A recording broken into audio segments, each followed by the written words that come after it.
Olá, pessoal, tudo bem com vocês? Dando continuidade ao nosso conhecimento voltado para o projeto Eu Estou no AE do Estado da Bahia, a proposta é falar sobre as práticas pedagógicas inclusivas, mediação pedagógica e apoio ao professor regular. Basicamente, é uma extensão do que foi dito na aula anterior sobre as práticas pedagógicas, nessa questão da articulação, né, esse elo em que a gente deve ter com relação ao professor regular, ao ensino regular. Então, a gente vai falar um pouco sobre a extensão dessa expressão em que a gente pensa aí a questão das estratégias, certo? Pois muito bem, essa sou eu. Então, o objetivo é que a gente possa compreender a importância da mediação pedagógica e do apoio ao professor regular na educação inclusiva e discutir estratégias práticas para essa mediação e o suporte ao professor na sala de aula comum. Quando a gente fala da mediação, a gente tem que lembrar que é uma abordagem educacional em que o professor ele vem aqui facilitar o processo de ensino e aprendizagem, tá? E inclusão dentro da sala de aula. Então, ela permite essa flexibilização, essa facilitação da dificuldade que o aluno tem, né, no tempo dele. Eu falei muito dessa questão do tempo do aluno. E essa abordagem, então, permite o apoio aos alunos com necessidades especiais e ou dificuldade de aprendizagem para uma participação plena das atividades que são previstas na escola, certo? A mediação pedagógica, o que gira em torno dela? Né? O que faz acontecer a mediação pedagógica? 3 fatores. Então, também já comentados, já citados em aulas anteriores, tá? Priorização de áreas curriculares. Então, eu até comentei, dei o exemplo, né, do aluno superdotado, que ele tem interesse normalmente em uma área, ele tem um hiperfoco, uma vontade de debruçar em uma área.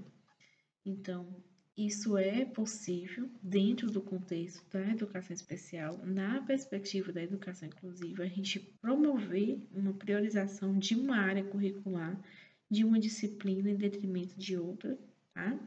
Isso aqui pensando, claro, para os nossos alunos que estão incluídos dentro do público do atendimento educacional especializado, que são que os deficientes de modo geral, né? E os superdotados, tá? Isso aqui é básico. Além dessa mediação, promover essa priorização, a gente também pode fazer uma inclusão de conteúdos adaptados nas especificidades regionais, né, adaptados nas necessidades de interação desse aluno. Temas transversais aqui são muito bem-vindos nessa questão da mediação pedagógica, temas que eles se interessem ou temas que de fato vai levar a uma aprendizagem significativa, a uma sequência didática para o currículo que está lá já empregado e que ele não tem base, certo? Além disso, a gente tem as modificações na temporalidade. O que é que significa isso? Em razão das especificidades, da singularidade de cada deficiência, eu posso promover um passeio aí dentro do currículo previsto para os anos anteriores ao que este aluno está matriculado no ensino regular, né? Por exemplo, ele é um aluno do primeiro ano do ensino médio, falando aqui a realidade da proposta da seleção, né? Mas ele não tem base no ensino fundamental e ele precisa de um aluno, de um conteúdo lá do sexto ano do ensino fundamental. Então, essa modificação na temporalidade me permite trazer esse conteúdo, se necessário for, de matemática, por exemplo, né? Alfabetização matemática, as operações e inserir tranquilamente, né, dentro do currículo, fazendo essa modificação temporal. Então, é como se eu não, para o público do AE, é como se eu não considerasse no primeiro momento, né, o ano em que ele está matriculado. Não estou dizendo que não é para considerar, mas se tratando de aprendizagem significativa, a gente pode fazer essa modificação curricular, essa modificação na temporalidade, certo? Obviamente, indireta, então eu posso já dividir esses fatores, né? Dentro da intervenção direta, certo? Eu tenho muito a questão do uso de recursos adaptados. Então, lógico, na sala de recursos multifuncionais, por exemplo, que é a característica, né, a porta de entrada, é o que demonstra o que é o atendimento educacional especializado, eu vou ter lá as nossas tecnologias assistivas, né? Muitas das vezes são chamadas também de ferramentas tecnológicas ou contém ferramentas tecnológicas de todos os tipos, a gente viu isso de baixa ou alta complexidade, para fazer esse atendimento, essa intervenção direta ao aluno do AEI. Então, lá eu tenho materiais didáticos adaptados, é algo mais concreto, é algo mais singular, voltado mesmo para o contato com este aluno. Tem-se também, pensando aí na estratégia indireta, de intervenção indireta, seria a promoção de um ambiente inclusivo. E, na verdade, toda a comunidade escolar ela deve estar debruçada neste ponto. Então, o que, que eu vou fazer? Né? Ele não é, por exemplo, o meu aluno direto, eu não atuo na sala de recursos, eu sou professora de ciências, de matemática, mas ele está comigo. Ele, de vez em quando, ele está lá na sala, não necessariamente ele está o tempo todo na sala, tem esses alunos também, né, na sala de aula regular, mas quando ele está bem, quando ele está bem acompanhado e tudo, é um aluno que está matriculado em ambos os processos. Então, o que é que eu faço? Eu vou promover o desenvolvimento das habilidades sociais dele, por exemplo, para que ele possa manter e perpetuar este comportamento de e conseguir ficar na sala de aula comum. E eu vou promover a mediação aí de conflitos também, né? Fazer com que ele se sinta à vontade, se sinta pertencente. Então, como que eu faço com que essa intervenção direta e indireta de fato ocorra de forma efetiva? Basicamente, por meio da capacitação e formação contínua dos profissionais envolvidos e, lógico, sempre da participação da família, participação familiar. Tá? Com relação à capacitação e formação contínua, nós temos aqui treinamentos, jornadas pedagógicas, congressos, né? Esses processos que são inerentes à questão do professor, à questão acadêmica. A gente está aí promovendo discussões, escrevendo, né? Produzindo conhecimento e dividindo, partilhando o conhecimento em algum momento comum específico para isso, né? Isso intercalado ao longo do ano letivo de preferência, tá? E nós temos também a participação da família, principalmente nas reuniões regulares, reuniões ao final de unidade, né? Reuniões em datas comemorativas, envolvimento em projetos, especialmente aí da área de humanas, em que a gente pode trazer a realidade, a comunidade daquele território, enfim, certo? Essas são as estratégias mais usuais e que, na verdade, a gente deve potencializá-las, né? Pensando aí na questão da educação especial. E como que eu trato do apoio ao professor regular de forma clara, tá? De forma concisa? É importante entender que o apoio ao professor regular é o elo, tá? Para que o meu aluno deficiente, que é matriculado na sala de recursos, mas que também frequenta, está matriculado na sala de aula comum e que tem vários professores, no caso aqui, né, porque são várias áreas do conhecimento que ele precisa dominar, ele tem vários componentes curriculares, segundo é previsto na BNCC, para poder dar conta. Então, o apoio ao professor por meio do elo, por meio dessa ligação, dessa implementação bem-sucedida, é que de fato vai dar a efetividade e a notoriedade de uma educação inclusiva, tá? Então, é a partir do apoio que é possível prover suporte contínuo e eficaz, certo? Vou colocar aqui para a gente não esquecer. Então, esse apoio contínuo, ó, e eficaz e ajuda a aliviar a carga de trabalho do professor regular. Ele se sente muito acolhido quando ele de fato já recebe ali um projeto educacional individualizado, rascunhado, já adiantado, né? Quando ele recebe sugestões para o conteúdo que ele está trabalhando, de material didático, quando ele recebe um apoio ou um elogio, ou quando ele recebe um recado, né, da formação, ou, enfim, né? É esse processo que vai garantir com que os alunos recebam a atenção necessária por parte do professor da sala de aula regular, que tem inúmeras ali especificidades para dar conta, né? Um olhar um pouco mais abrangente. O que acontece então? A promoção da acessibilidade, termos que a gente viu nas primeiras aulas, tá? Lembrando que inclusão e acessibilidade são termos diferentes, né? Tem que voltar lá para lembrar.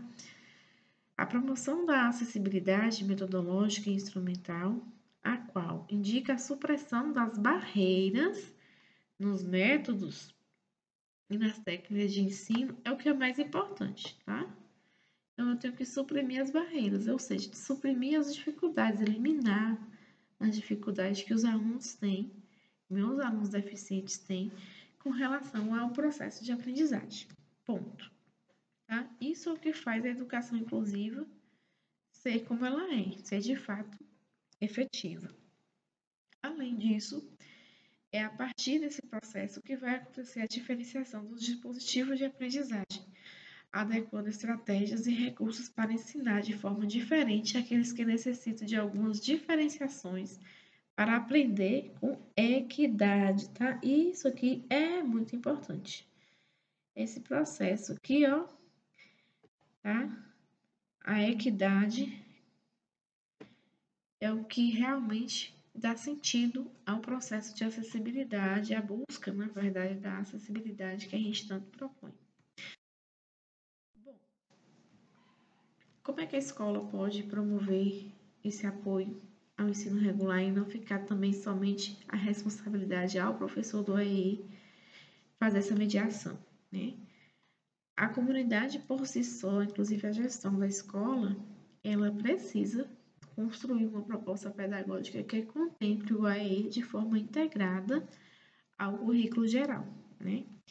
Então, a participação de formação, por exemplo, de professores, capacitação, claro, tem que ter os profissionais do AE no processo, né? A participação do projeto político pedagógico, PPP, a participação nas reuniões de pais e mestres intercaladas nas unidades, né? E nos projetos que são desenvolvidos nas áreas do conhecimento. Isso aqui é fundamental e é a parte que é incumbida à gestão da escola para favorecer essa educação especial, certo? Como que então a escola pode mostrar isso, né? Fazer com que essa organização seja notada e seja leve. Então, manter de fato um local exclusivo, adaptado, né? E individualizado para ser a sala de recursos multifuncionais. Isso aqui é importantíssimo, tá? Então, eu preciso ter, vou colocar aqui para a gente poder lembrar, sala de recursos multifuncionais, um lugar apropriado, né, normalmente separado, um pouco separado, né, onde tem as tecnologias assistivas, onde eu tenho mobilidade, onde eu tenho acessibilidade para os meus alunos. Os documentos da matrícula do atendimento educacional especializado organizado em dia, separado, de forma clara, né? Quem é o aluno que está frequentando os dois espaços, não, os dois momentos, né? Os dois ambientes em momentos diferentes. A escola deve também favorecer o cronograma de atendimento, né? ela deve atuar, a gestão da escola aqui, mais especificamente, também no plano do atendimento educacional especializado. Aí a gente fala que a questão principalmente do P, né? Que é esse plano educacional individualizado, em que de fato eu tenho a questão aí da adaptação do PDI e o voltar para a questão pedagógica e, claro, manter sua equipe, professores especialistas, professores capacitados, né, para lidar com esse público e a rede de apoio, certo? Avaliativas, então, de fato, adaptações pedagógicas, de cunho pedagógico, de cunho de bom senso do professor, as adaptações organizativas, né? Elas dizem respeito ao modo como são organizadas as atividades da aula. Então, agrupamentos de alunos, né? A gestão da escola, por conhecer também a questão, por exemplo, de contato entre os alunos, agrupamento de alunos que moram relativamente próximos do EI, né? Que eu estou dizendo. Agrupamento de alunos que têm as mesmas características ou as deficiências em comum, né? A disposição física de mobiliários e uso de materiais didáticos, bem como esses mobiliários e usos adaptados, é o que se trata aí de uma organização, de algo que está previamente planejado. E algo muito, muito importante que eu venho falando também em todas as aulas, né, que é a questão do tempo de realização das atividades, tá? Isso aqui, gente, é imprescindível, tá? Este tempo, ele é de acordo com o que o aluno pode. É sempre o tempo do aluno. Isso é uma adaptação organizativa que vai prever com que ele desenvolva as atividades do processo, né, de ensino e aprendizagem, inclusive a inclusão de notas, notas que eu falo, avaliações, né, de mostrar quais são os níveis de desempenho, tudo de acordo com a realização das atividades do tempo dele, né, dentro de um cronograma previsto que possa alcançar aí o tempo dele. Vamos lá. Quais são os principais desafios, então, em relação a isso? Claro, adaptação dos conteúdos, né? Não é fácil a gente estar renovando e trazendo conteúdos novos ou reciclando conteúdos que, teoricamente, principalmente para o professor regular, ele tem a sensação que o aluno já deveria ter visto e ele já deveria ter alcançado. Então, se torna um desafio, né? Em prática, se for um aluno que tenha uma condição cognitiva potencial, a gente sempre fica se cobrando até onde a gente pode ir ou se está faltando alguma coisa, né? Sempre o professor ele tem essa dificuldade, ele tem esse desafio e ele acaba lidando em prática com o que a gente hoje chama ou chamaria, né, para poder só para vocês entenderem, de sala multisseriada, que é aquela sala que tem inúmeras especificidades, né, e matrícula em cada ano. O que que acontece? Multi, eu só colocar aqui multi para vocês lembrarem, tá? Não é que seja uma sala multisseriada, tá, gente?